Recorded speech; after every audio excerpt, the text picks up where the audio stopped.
கவியதாரா இது பக்தியின் பேரொளி, இறையருள் பெருகும் தெய்வீக. நவகிரக நாயக சந்திர பகவன் குளிர் ஒளியை வீசும் எங்கள் சந்திர. அனைவருக்கும் வணக்கம்.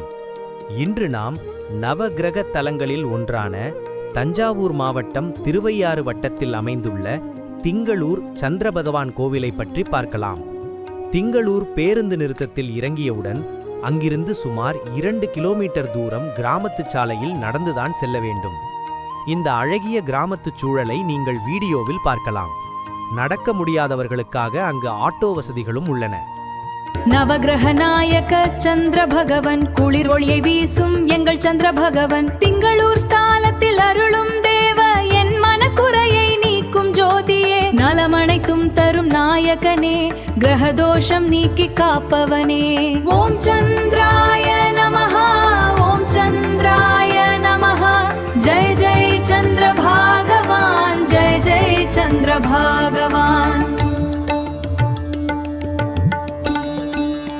நவகிரக நாயக சந்திர பகவன் குளிர் ஒளியை வீசும் எங்கள் சந்திர பகவன் திங்களூர் ஸ்தாலத்தில் அருளும் தேவ, என் மனக்குறையை நீக்கும் ஜோதியே, நலமனைத்தும் தரும் நாயகனே, கிரகதோஷம் நீக்கி காப்பவனே. ஓம் சந்திராய நமஹ, ஓம் சந்திராய நமஹ, ஜெய ஜெய சந்திர பகவான், ஜெய ஜெய சந்திர பகவான். திங்களூர் நாயகனே, எங்கள் சந்திர பகவானே, குளிர் நிலவு ஒளியால் குறை தீர்க்க வாவா, வெண்ணிற ஆடை தரித்தவனே, அருள்மழை பொழிவாய் அமிர்த கலசமே.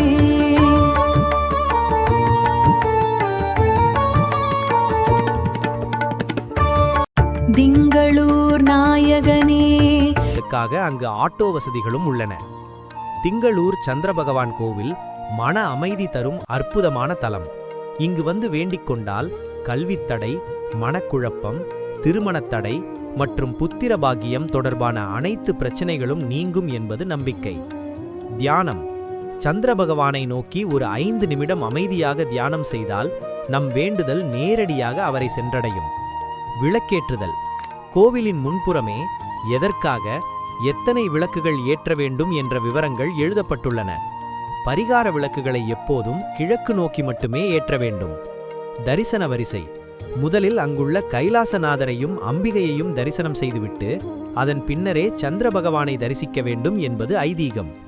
நீங்கள் அங்கு செல்லும்போது ஒரு பாக்கெட் விபூதி எடுத்துச் செல்லுங்கள். அர்ச்சனைக்கு பின் அவர்கள் கொடுக்கும் விபூதியை உங்கள் வீட்டில் உள்ள விபூதியுடன் கலந்து தினமும் நெற்றியிலிட்டு வந்தால் குடும்ப பிரச்சனைகள் மற்றும் மன உளைச்சல்கள் தீரும். ஜாதகத்தில் தாயை குறிப்பதும் உடல் நலனை தீர்மானிப்பதும் சந்திர பகவான்தான். எனவே சந்திரதசை நடப்பவர்கள் 10 விளக்குகள் ஏற்றி வழிபட்டால் வாழ்க்கையில் மிகப்பெரிய மாற்றம் உண்டாகும். குருவாயூரைப் போலவே குழந்தைகளுக்கு முதல் சோறு அன்னப்பிரசனம் ஊட்டுவதற்கு திங்களூர் மிகச்சிறந்த தலம். உணவிற்கு அதிபதி சந்திரன் என்பதால் இங்கு குழந்தைகளுக்கு முதல் சாதம் ஊட்டுவது அவர்களின் ஆயுளையும் ஆரோக்கியத்தையும் பெருக்கும். சந்திர பகவானுக்கு வெள்ளை மலர்களால் அர்ச்சனை செய்வது விசேஷம். காலை 6 மணி முதல் 7:30 மணி வரை நடைபெறும் அபிஷேகத்தை தரிசிப்பது மிகவும் சிறப்பு வாய்ந்தது. திங்கட்கிழமைகளில் செல்வது கூடுதல் பலனை தரும். விடுமுறை நாட்களில் கூட்டம் அதிகமாக இருப்பதால் மற்ற நாட்களில் சென்றால் நிதானமாக தரிசனம் செய்யலாம். நாங்கள் திங்கட்கிழமை காலை 8 மணி அளவில் சென்றபோது கூட்டம் குறைவாக இருந்ததால் மிகச்சிறப்பான தரிசனம் கிடைத்தது. உங்களுக்கு ஏதேனும் சந்தேகங்கள் இருந்தால் கமெண்டில் கேளுங்கள்.